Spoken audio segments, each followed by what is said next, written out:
네, 오늘은 이제 사무엘상 18장입니다. 18장. 길어가지고 좀 쪼갰어요. 쪼개가지고 하는 게 편할 것 같아서. 오늘 본문에 등장하는 인물들이 있어요. 이게 사울 왕이 등장을 하고요. 그다음에 사울 왕의 아들인 요나단 왕자가 등장을 하고, 그리고 다윗이 등장을 해요. 그래서 이제 우리는 이제 성경을 읽으면서 이 사람들의 생각, 말, 어떤 행동, 심리 상태, 뭐 이런 것들을 한번 우리가 쭉 살펴보면 좋을 것 같아요. 그렇게 살펴보고 나면은 이제 그냥 성경 읽을 때는 그냥 단순히 성경 이야기구나 했지만은 우리가 이제 자세히 하나님 말씀을 알게 되면은 그냥 그것이 이제 내가 될 수가 있어요. 우리가 그게 굉장히 중요한 일인 것 같아요. 그다음에 이제 이분들이 여기에 나오는 성경의 인물들이 여호와 하나님에 대한 이 생각 있죠. 하나님 세 사람의 신앙의 특징은 어떤가 살펴보고 나는 그러면 어디에 좀 가까운가. 그래서 이제 우리가 또 하나님의 음성을 듣는 시간을 갖도록 하겠습니다. 다윗은 사울 왕을 만나서 이렇게 얘기했어요. 할례 받지 못한 저 부정한 못돼 먹은 골리앗 놈을 내 손으로 죽이겠다. 그렇게 했을 때 이제 사울 왕도 저 젊은 어린 청년이 와가지고 고등학교 2학년쯤 되는 아이가 와서 이렇게 얘기하니까 헛소리인 줄 알았어요. 그런데 다윗이 그러는 거예요. 자기 손으로 죽인 곰이나 사자처럼 만들어 주겠습니다. 얼마나 호언장담을 하든지 할 수 없이 그냥 내보냈잖아요. 내보낸 전투에서 승리를 한 거예요. 다윗이 골리앗을 죽이고 나서는 이제 다시 사울 왕 앞으로 가요. 사울에게 가면서 전리품으로 들고 간 게 골리앗의 머리였죠. 머리를 들고 가요. 당시 17세 소년으로서 당당히 골리앗을 죽이는 모습을 보면서 이 사울 왕이나 이제 그 장수들 그리고 모든 군인들이 감탄하면서 한편으로 이런 생각했을 거 아닙니까? 이게 뭐지? 하고 당돌한 소년이 있나 이렇게 생각을 했을 거예요. 그리고 그것도 이제 상대방의 최고 장수고 아무도 접근하지 못했던 골리앗을 죽이고 거기다 머리까지 베어들고 왔으니까. 그 왕의 막사에 이제 들어가면은 그랬을 거 아닙니까? 사울 왕이 이제 앉아 있고 그다음에 장수들이 쭉 도열하고 있고 그다음에 요나단 왕자도 그 옆에서 이제 있었어요. 그 사울 왕도 이제 골리앗을 죽이면은 큰 상급을 줄 것이고 딸을 시집 보내줄 것이고 세금도 면제해 주겠다고 이제 공언을 했잖아요. 그러니까 다윗한테 이제 집안 내역도 좀 물어보고 이렇게 인적 사항도 물어보고 이렇게 좀 물어보는 장면이 지난주의 장면이었죠. 사실상 사울 왕은 40세 왕으로 즉위를 했어요. 40세 즉위를 해가지고 40년을 다스렸어요. 오랜 시간 다스리. 그리고 사울왕 초기에 요나단 왕자도 이미 전쟁에 참여를 했어요. 블레셋 전투에 참여하고 이랬던 거예요. 그러니까 사울이 이제 40살이니까 그 아들도 컸을 거 아닙니까? 이미 요나단도 20살이 넘은 나이였던 거예요. 20세 이전에는 군대를 안 보내거든. 그래서 다윗이 지금 20살이 안 돼가지고 군에 안 온 거거든요. 그런데 요나단이 전쟁에 참여하는 그때만 해더라도 다윗은 사실 태어나지도 않았었을 거예요.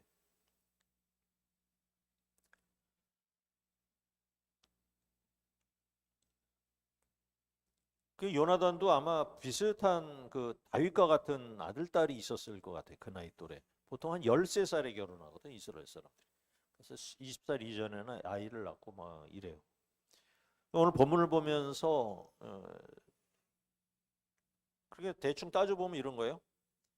지금 이제 사울 왕이 죽기 전 한 15년, 20년 전쯤 생황이 되거든요. 그러니까 다윗은 지금 20살 이전이잖아요. 그러니까 사울 왕은 60살이 넘은 거야. 할아버지. 그다음에 요나단은 최소 40살이 넘었어요. 거기에 이제 다윗은 이제 도착한 것이 17세쯤 된 거예요. 할아버지, 아버지, 아들뻘이 된 거죠. 오늘 본문을 보면서 다윗과 요나단이 우정을 나누는 친구의 개념으로 보기에는 사실 무리가 있어요. 아까 이제 그 영상에도 보지만은 요나단과 다윗이 막 친구처럼 하는데 이게 따지고 보면 나이 차이가 굉장히 나요. 물론 세대를 초월해서 이제 친구가 될 수는 있겠죠. 뭐 아버지 뻘이라도 친구처럼 우정을 나눌 수는 있어요. 하지만 냉정하게 우리가 이제 성경을 좀 보자는 거죠. 당시의 상황이 이렇다는 걸 기본적으로 알고 말씀을 이해하고 성경에 나타난 주인공들이 어떤 마음가짐이었는지 그렇게 알아보는 게 좋을 것 같아요. 한참 동안 이제 사울의 막사에서 이제 다윗과 대화를 나눴다는 거예요. 1절을 볼까요? 다윗이 사울에게 말하기를 마침에 요나단의 마음이 다윗의 마음과 하나가 되어 요나단이 그를 자기 생명같이 사랑하니라. 요나단이 다윗을 눈여겨보고 진심으로 아낀 이유가 뭔지 아세요? 옆에서 이제 지켜보던 요나단이 다윗을 보고 감동을 한 거예요. 다윗 왕에게 하는 말을 갖다 옆에서 이렇게 듣고 있으니까 자기와 너무 신앙의 결이 비슷한 거예요. 그래서 전쟁은 하나님께 속한 것이라든지 승리는 칼과 창에 있지 않고 하나님께도 있다라든지 하는 말이 전에도 요나단이 그 얘기를 했었잖아요. 그 말투도 굉장히 비슷한 거예요. 그래서 자기 생명과 같이 사랑했다 이렇게 얘기를 하는 거예요. 그래서 뭐 남자들끼리 뭔 사랑을 하고 여기다 써놨을까 해서 제가 이제 새 번역을 좀 밑에다 같이 기록을 했어요. 같이 읽어볼까요? 다윗 사울과 이야기를 끝냈다. 그 뒤에 요나단은 다윗에게 마음이 끌려 마치 제 목숨을 아끼듯 다윗을 아끼는 마음이 생겼다. 그러니까 새 번역에서는 아꼈다라는 말로다가 바꾼 거예요. 그러니까 나이를 이제 고려한 거예요, 지금. 그러니까 우리는 이제 개역 개정을 그대로 이제 설교를 하고 있는데 자기 생명과 같이 사랑했다는 이야기는 자기 목숨을 아끼듯이 다윗을 아꼈다 하는 거예요. 그러니까 요나단은 다윗을 보니까 인재라는 것을 알았어요. 그래서 장래 이스라엘의 미래가 다윗에게 있다고 생각하면서 어른들이 보는 입장은 흐뭇할 거 아닙니까? 그래서 이제 진정한 마음으로 다윗을 아꼈다 이런 말이 되겠어요. 그 다음에 이제 아버지 세대는 갈 것이고 자기 세대는 나이 차이가 나니까 갈 거고 다음 세대가 다윗의 시대라는 것을 아마 생각을 하고 있었을 거예요. 우리도 이제 젊은 청년이 교회에 나오게 되면은 이제 잘 나오면 마음이 흐뭇하잖아요. 그러니까 요즘 청소년이나 청년들이 교회를 잘 안 나오는 그런 시대. 그런 청년 그렇게 잘 나오는 청년을 보면은 얼마나 이제 마음이 좋은지 우리도 그거 감정을 심정을 다 이해하실 거예요. 교회 미래가 이 사람들에게 있구나. 밝다고 하고 미래가 있다. 우리나라도 아직 희망이 있다. 이런 생각을 하게 되는 것이죠. 2절을 보겠습니다. 그날의 다윗은 사울은 다윗을 머무르게 하고 그의 아버지 집으로 다시 돌아가기를 허락하지 아니하였고 다윗은 전쟁에 참여하고 전쟁을 완전히 역전시켰지만은 그건 자기의 의지가 아니었죠. 사실 다윗은 그때 이제 온 이유가 뭐냐면 아버지 심부름으로 온 거였죠. 형들에게 이제 먹을 곡식과 떡 그리고 천부장에게 줄 치즈를 가지고 잠깐 들렸던 상황이었던 거예요. 그러니까 잠깐 심부름 왔다가 골리앗을 돌로 쳐 죽이고 머리를 자르고 전쟁을 완전히 역전시킨 거죠. 그러니까 당연히 이제 사울은 이제 다윗을 집으로 돌아가지 못하게 했어요. 그러니까 집으로 가면은 뭐 하겠습니까? 양떼를 치겠죠. 그래서 양떼 치기에는 너무나 아까운 인재였던 거예요. 그래서 이제 절차 같은 거 필요 없이 그냥 다윗을 군대에 잔류시키면서 군대에 사기를 올릴 예정이었던 거예요. 3절 4절이요. 요나단은 다윗을 자기 생명과 같이 사랑하여 더불어 언약을 맺었으며 요나단이 자기가 입었던 겉옷을 벗어 다윗에게 주었고 자기의 군복과 칼과 활과 띠도 그리하였더라. 사울과 이제 이야기가 끝났다는 거예요. 그래서 이제 온 거예요. 그래서 요나단과 다윗이 이제 이때 만난 거예요. 제가 그림을 그래서 다시 그렸습니다. 요나단의 눈에 다윗은 그냥 흐뭇한 청년이었을 거예요. 그러니까 보기만 해도 이제 너무 자랑스럽고 대견한 그런 청년이었겠죠.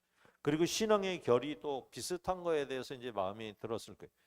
그러니까 사실 다윗은 요나단에 비해서 이제 아는 게 별로 없었을 거예요. 그냥 어렴풋이들은 요나단 왕자가 있었다. 뭐 이렇게만 알았을 거 아닙니까? 인품이 어땠고 신앙심은 어땠다 하는 정도만 알고 있었을 거예요. 그러니까 요나단과 다윗이 언약을 맺었다 하는데 그 내용은 이제 나오질 않아요. 그런데 이제 추정해 보면은 아마 임금과 신하의 그런 언약이었을 거예요. 그렇게 이제 열심히 충성을 다하겠다 이런 거죠. 그러니까 친구처럼 뭐 손가락 걸고 우리 이제 잘 지내자 이런 맹세했다기보다 우리 삼국지에 나오는 도원결의처럼 그런 언약의 성격을 가지고 있었을 거예요. 근데 다윗을 이렇게 우리가 쭉 다윗의 일대기를 보면은 사람이 굉장히 충직하고 성실해요. 다윗은. 그러니까 자기가 모시는 상관은 자기가 해치지 않고요. 최선을 다해서 섬기는 그런 인품이 원래 배어 있어요. 다윗한테는. 그런 것이 사울 왕을 2번이나 죽일 수 있는 기회가 있잖아요. 굴에 들어오고 그다음에 누워 자는데 아무도 안 찾아오고 아무도 불침번도 안 쓰고 그러니까 2번이나 죽일 수가 있는데 사울은 절대로 그러질 않았어요. 그리고 또 사울이 이제 다윗이 사울한테 쫓겨가지고 블레셋에 망명을 간 적이 있는데 그 블레셋 망명을 갔을 때 이제 시글락으로 갔죠. 거기 이제 블레셋의 아기스 왕을 배신해서 반역하는 그런 행동을 하지 않았어요. 아기스 왕을 섬기겠다고 했을 때는 최선을 다해서 또 섬겼던 모습을 보이거든요. 그러니까 다윗의 언약은 이제 최선을 다해서 사울 왕과 요나단 왕자에게 충성을 맹세하는 그런 약속이었을 것이고, 요나단은 내가 너를 지켜주고 너가 최선을 다할 수 있도록 도와주겠다, 이런 언약이었을 거라고 저는 봐요. 다윗이 이때 입고 온 복장이나 이렇게 가져온 거라고는 목자의 복장이었죠. 그 다음에 뭐 제구, 그래서 가방에다가 물맷돌하고 이제 뭐 물매 이거 들고 다니고 지팡이 하나 가져왔을 거예요. 그 요나단은 이제 파격적인 언약의 징표를 다윗에게 이제 줘요. 그냥 저기 군복도 없잖아요. 그래서 자기의 겉옷을 벗어 준 거죠. 그 다음에 왕자의 의복이라는 게 또 이렇게 다니면은 표가 나는 거 아닙니까? 왕이나 왕자의 옷은 좀 좁기도 하고 표시도 나기도 하는 최고급이었을 거예요. 그러니까 고대 왕들이나 귀족들도 서로 언약을 맺을 때 서로 옷을 교환하는 그래서 징표를 삼는 경우도 많이 있었어요. 그리고 자기가 갖고 있는 군복이나 칼, 활 뭐 이런 것까지 띠까지 주었다는 거예요. 그런데 이렇게 이제 왕자가 자기의 갖고 있는 것을 이렇게 줬는데 그것이 후대에 가서는 왕의 언약식처럼 되었다는 것을 본인도 몰랐을 거예요. 이 다윗이 이제 기름을 부어 받았다는 사실을 사실 몰랐을 거예요. 이때도 사울 왕이나 이제 그 요나단도 그냥 훌륭한 장수고 굉장히 뛰어난 인재가 하나 등장했다, 이렇게만 보고 있었을 거예요. 띠가 뭘까 해서 찾아보니까 이제 허리에다 이렇게 차는 이제 띠인데, 거기에 보면 이제 뭐 창도 꽂고 활도 꽂고 뭐 칼도 꽂고 뭐 이렇게 꽂는 그런 무기 꽂는 거. 그러니까 군인들도 보면 이렇게 권총도 메고 그다음에 탄창도 끼고 그러는 띠 있잖아요. 그런 모양이에요. 그래서 군복과 띠를 준다는 것은 내가 너에게 중요한 임무를 책임을 맡긴다. 내 것을 주니까. 그것은 다윗과 언약을 통해서 무한 신뢰를 보내는 모습이라고 보시면 될 것 같아요. 내가 너를 전폭 지원하겠다, 아낌없이 지원해 주겠다 하는 신뢰의 표시라고 보시면 돼요. 요나단도 이후에는 이 자기와 다윗의 언약을 한 것에 대해서 굉장히 신실한 모습을 보여요. 성품이 또 비슷해요, 둘이. 다윗이 공경에 처하면은 나서서 이렇게 방패가 막 되어줘요. 막 변호해주고. 사울은 이렇게 옆에서 지켜보면서, 사울은 요나단이 자기 아들이고 다윗은 새로 신흥 강자로 부상하고 있는데 답답한 거예요. 그냥 그러면서 어느 때는 다윗의 편을 들고 다윗의 변호를 하니까 이런 폐역한 계집애 소생이여 하면서 막 창을 던져서 아들을 죽이려고 했던 그런 일이 있었잖아요. 그런 일이 있을 정도로 요나단이 다윗을 감싸는 것을 못마땅하게 여겼던 거예요. 사울한테 이제 그런 마음이 생겼던 것이죠. 5절 보겠습니다. 다윗은 사울이 보내는 곳마다 가서 지혜롭게 행하매 사울이 그를 군대의 장으로 삼았더니 온 백성이 합당히 여겼고 사울의 신하들도 합당히 여겼더라. 그래서 뭐 아직은 이제 지금 엘라골짜기 전투가 완전히 끝난 게 아니야. 그러니까 블레셋은 골리앗이 죽음으로써 전의는 상실이 되고 이제 쫓겨가는 입장이지만은 그때 워낙 많은 인구가 동원이 됐잖아. 인원이 많이었기 때문에 전투가 그래도 계속 치열하게 이제 진행이 됐던 거예요. 그러니까 여기에서 이제 군대 장으로 삼았다, 이렇게 얘기가 나오는데 요거는 이제 백부장 정도였던 거야. 좀 이따 가면은 천부장을 임명을 다시 하거든. 그러니까 백부장 정도로 임명해서 전투를 하게 했어요. 근데 다윗이라는 사람은 지금 나이도 어리지만은 전투를 치러본 경험도 없잖아. 그래서 이제 중책을 맡겨서 전쟁을 내보내는데 거기에서 지혜롭게 잘한다는 거예요. 그러니까 이것을 갖다가 우리 뭐라고 얘기하냐? 하나님께서 함께 하시니까 이기게 하신다, 이런 얘기를 하는 거예요. 그냥 어린 다윗이 지휘를 하는데 얼마나 잘하는지 온 백성들과 신하들도 그 모습을 보면서 인정을 했다는 거예요. 자기가 입었던 양치기 옷은 벗고 요나단이 입었던 그 갑옷을 군복으로 입었잖아요. 근데 이걸 이렇게 하는 다윗의 모습을 보고 많은 사람들이 평가하기를 충분히 자격이 있다고 평가를 했다는 거예요. 그냥 평가는 합당하다, 적당하다, 잘 어울린다 이렇게 하지만은 그 자격이 무슨 자격일까요? 왕이 될 제목이라는 것이 은연중에 암시를 하고 있는 거예요. 다윗은 얼떨결에 와서 이제 전쟁 승리를 하고 마무리까지 져요. 근데 이게 바로 하나님의 계획이었던 거예요. 골리앗은 사실 40일 동안 소리만 꽥꽥 지르다가 아침에 나왔다가 저녁에 들어오고 막 이랬었잖아요. 그렇게 40일을 기다리게 하신 이유가 바로 이것이었던 거예요. 다윗의 등장을 기다리고 골리앗은 다윗에게 죽어야 하기 때문에. 그리고서 이렇게 승리하고 난 이후에 이제 이스라엘 군인들은 이제 개선을 하죠. 그런 소문이 이스라엘 전역에 이미 다 퍼졌고 다윗은 전쟁 영웅이 되어 있었습니다. 자고 일어났더니 영웅이 되었다 하는 말이 실감이 나는 거예요. 6절을 보겠습니다. 무리가 돌아올 때 곧 다윗이 블렛 사람을 죽이고 돌아올 때에 여인들이 이스라엘 모든 성읍에서 나와서 노래하며 춤추며 소고와 경세를 가지고 왕 사울을 환영하는데, 그러니까 이번 전쟁의 최고의 공은 이제 골리앗을 죽인 다윗이죠. 그렇다 하더라도 이건 저기 군인이기 때문에 사실 그런 걸 드러낼 필요가 없어요. 그 다음에 공은 누구한테 돌려야 되는 거냐면 왕한테 돌리는 게 마땅한 거예요. 이제 그게 바람직하고요. 그 밑에 사람 입장에서는 앞날이 평탄하려면 그래야 하는 거죠.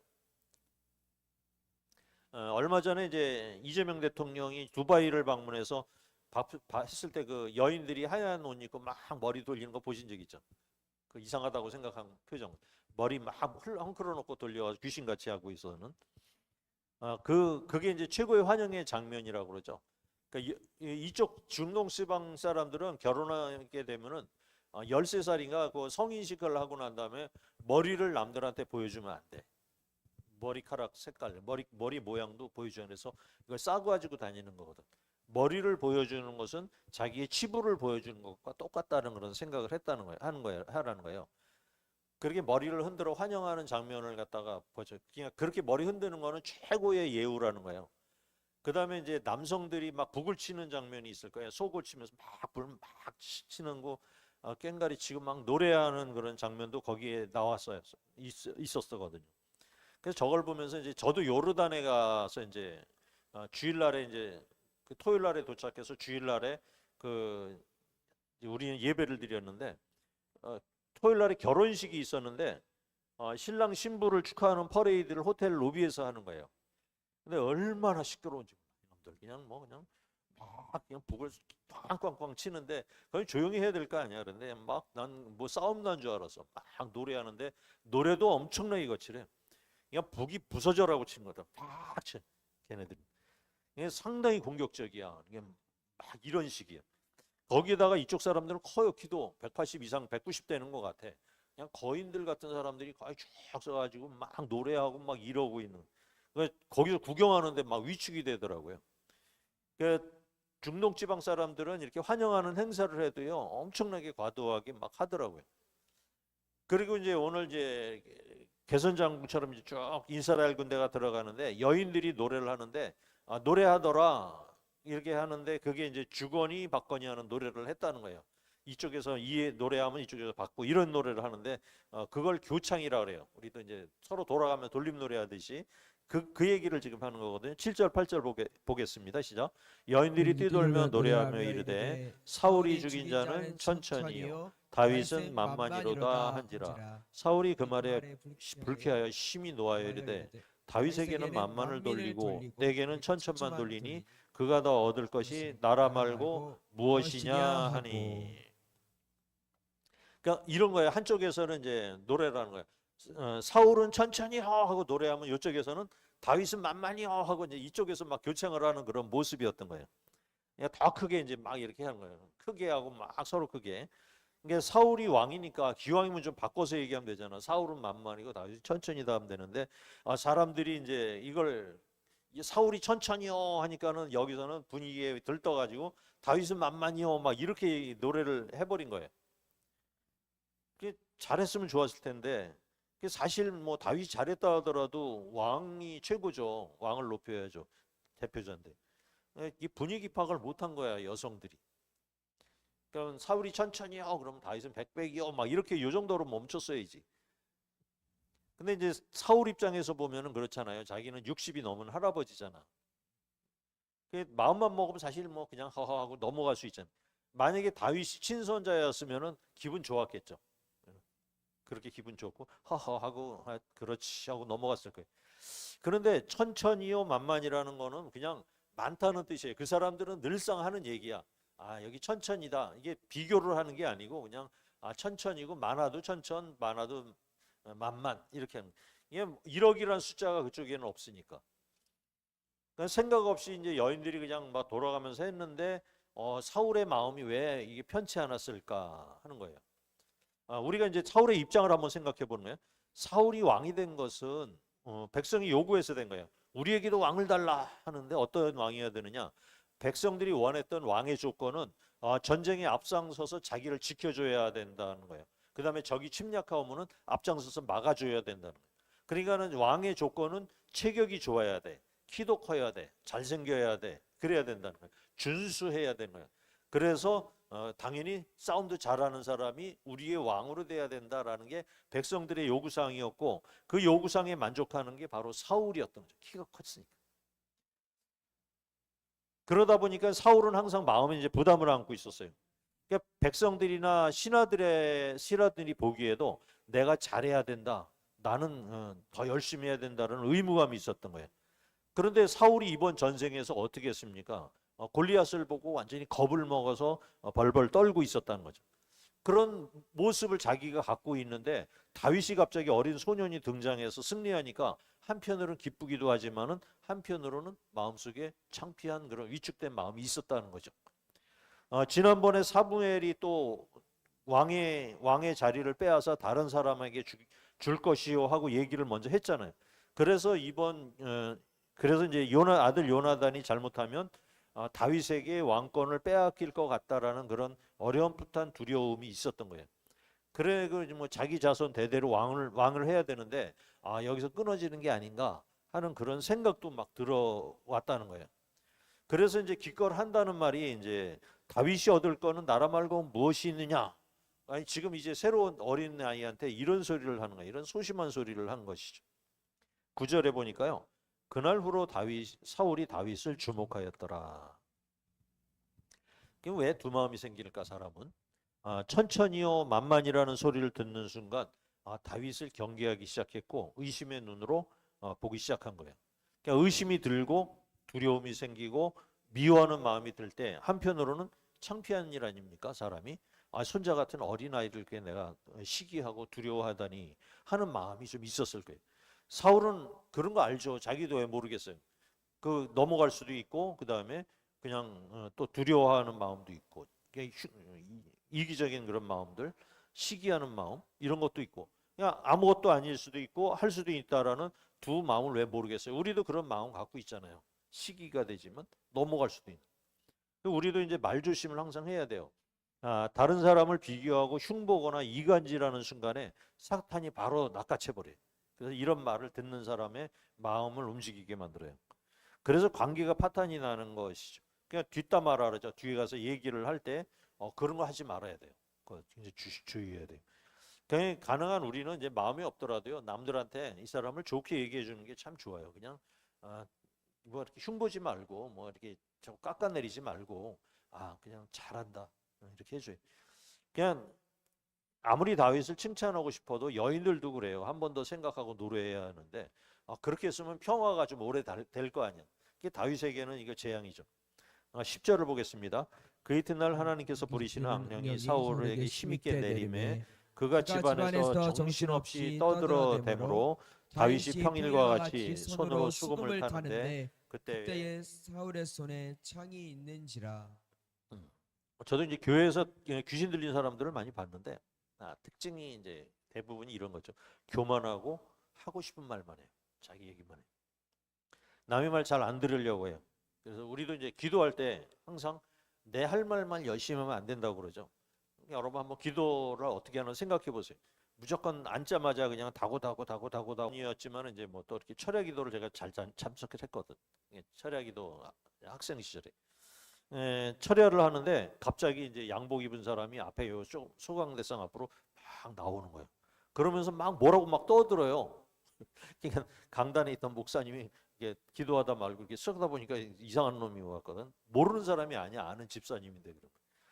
그러는 목사님이 이제 와가지고 이제 끌어내리는 거야. 막 중얼중얼거리고 자기들한테 막 방언한다 그러는지 뭐 하여튼 막 중얼중얼 떠들어. 그래서 손을 갖다가 얹고 기도하면은 또 꽥꽥 소리 지르고 막 이래. 그러면서 이제 소리 지르고 그래가지고 이제 막 자기가 뭔 소리 하는지도 모르는 것 같아. 막 그렇게 떠드는데 이제 끌려 나간 거지. 그냥 못 들어오게 만들. 그분은 지금 잘 있나 모르겠네. 궁금해. 한번 다시 언제 한번 알아보면 자리 계시는지 한번 물어봐야 될 것 같아. 그 기도할 때 이제 밝은 우리는 이제 항상 그렇게 기도해야 돼요. 맑은 정신에 기도해. 또 내가 무슨 소리 하는지 똑바로 알아야 돼. 그래야 이제 귀신이 틈타지 못한다는 거예요. 이제 사울이 이제 악령이 들어가지고 이제 막 헛소리 막 하고 있는데 이럴 때 이제 다윗이 등장해서 수금을 타죠. 수금을 타면 머리가 상쾌해지고 이제 악신이 떠나가요. 그러니까 귀신의 특징은 이런 게 있어요. 또 잠시 이제 막 저기 기도하거나 이제 찬양을 하면은 귀신이 이제 떠났다고 생각이 돼요. 그 얼마 있다가 이제 다시 돌아와요. 그 사실은 이제 나가는 게 아니라 속에 웅크리고 숨어 있는 거예요. 그러면서 이제 얘기를 해요.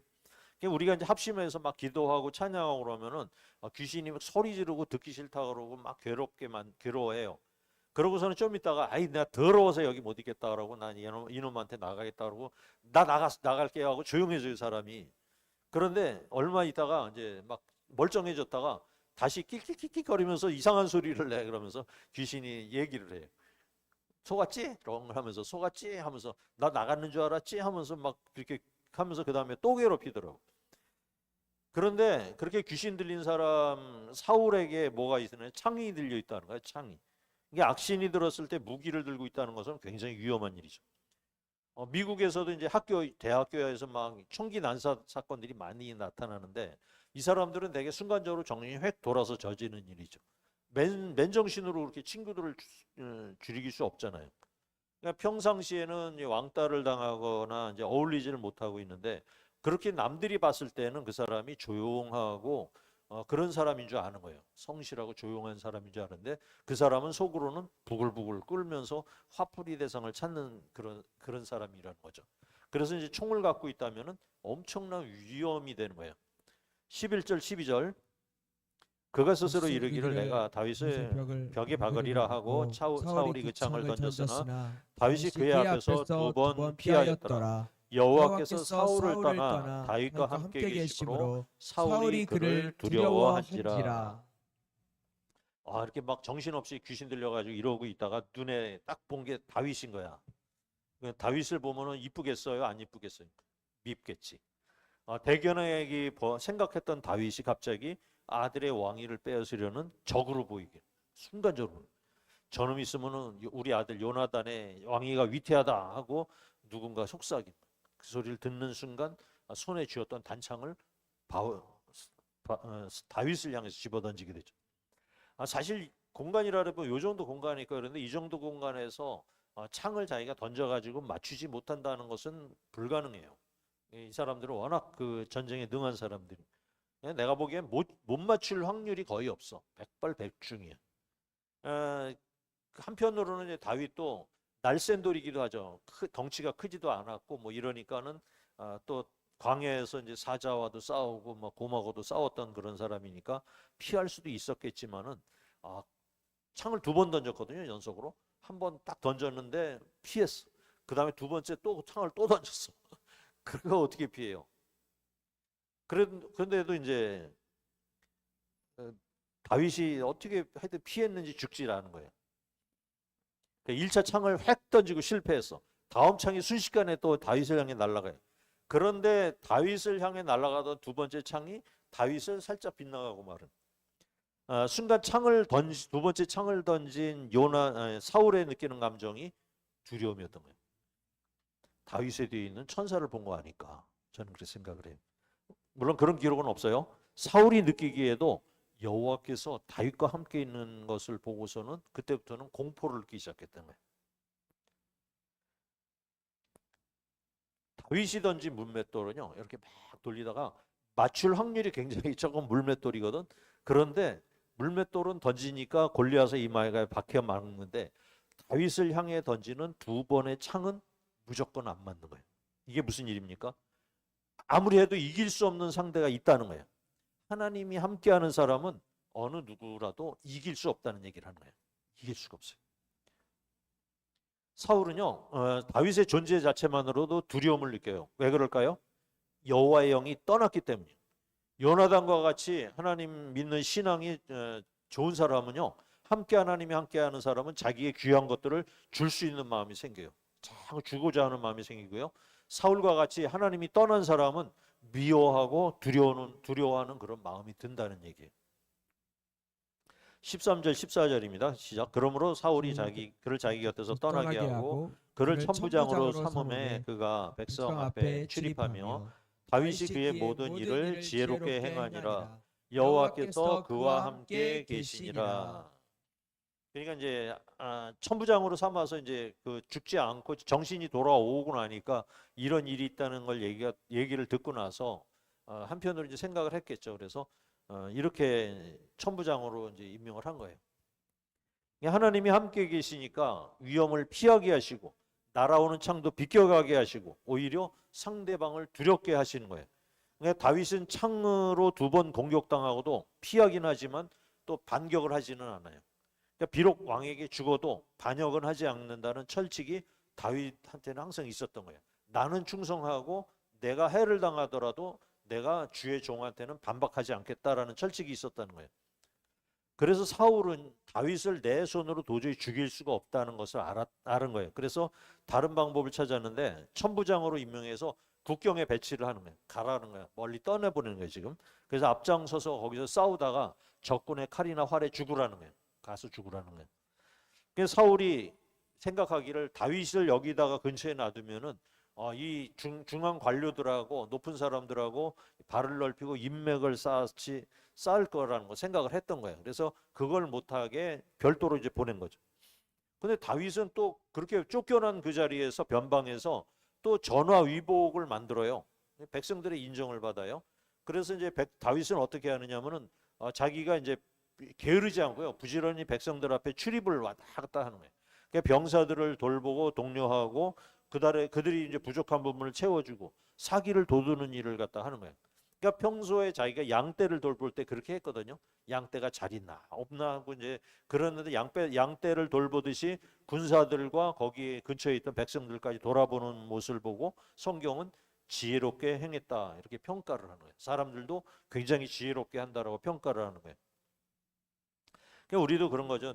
내가 있음으로써 내 뒤에 있는 예수님을 모습을 어떻게 보여줘야 하잖아요. 감동을 줘야 하는 것이죠. 그냥 하나님이 하신 일을 예수님이 하신 일을 본받으면 돼요. 그래서 하나님이 살아계신 것을 알게 하면 되는 거죠. 내가 그렇게 행동을 하는 거예요. 우리가 전도지 돌리는 것도 굉장히 중요하지만 나의 모습이 이제 본 모습이 조금 다 바뀌어야 되는 거죠. 내 모습 속에서 주님의 모습이 나타난다면은 우리 주님도 당연히 기뻐하시겠죠. 15절 16절입니다. 시작. 사울은 다윗이 크게 지혜롭게 행함을 보고 그를 두려워하였으나 온 이스라엘과 유다는 다윗을 사랑하였으니 그가 자기들 앞에 출입하기 때문이었더라. 사울은 다윗이 전장에 나가서 죽기를 바라는데 들리는 소문이 전쟁에 대해서 들리는 소문이 병사들의 사기가 충천해졌다는 거예요. 그러니까 사울이 실수로 자기가 이제 질투가 나서 그냥 다윗을 갖다가 바꿨잖아요. 다윗이 이제 천부장을 해가지고 그쪽 지휘관하고 교체를 해놨더니 군대가 최강의 정예 군대로 바뀌었다는 거예요. 그러니까 이 소문으로 온 이스라엘과 유다 백성이 다윗을 인정하게 돼버리고 말았어요. 그러니까 다윗은 백성과 군인을 막 돌아보고 격려하고 그 다음에 출입하였기 때문이라는 표현이 바로 그런 의미예요. 자꾸 드나들면서 이제 교감을 갖는 거예요.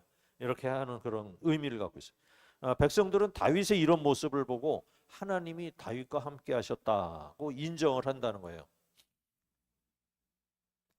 예, 사랑하는 성도 여러분, 세상 일을 할 때에도 하나님이 주시는 지혜를 우리가 받아야 됩니다. 그리스도인으로서 모든 사람들에게 인정을 받는 자체가 바로 전도의 지름길이라고 보여져요. 우리 모두가 다윗과 같이 하나님께 사랑을 받고 이웃이나 가족에게 사랑받으시기를 예수님 이름으로 축원드립니다. 아멘. 기도하겠습니다.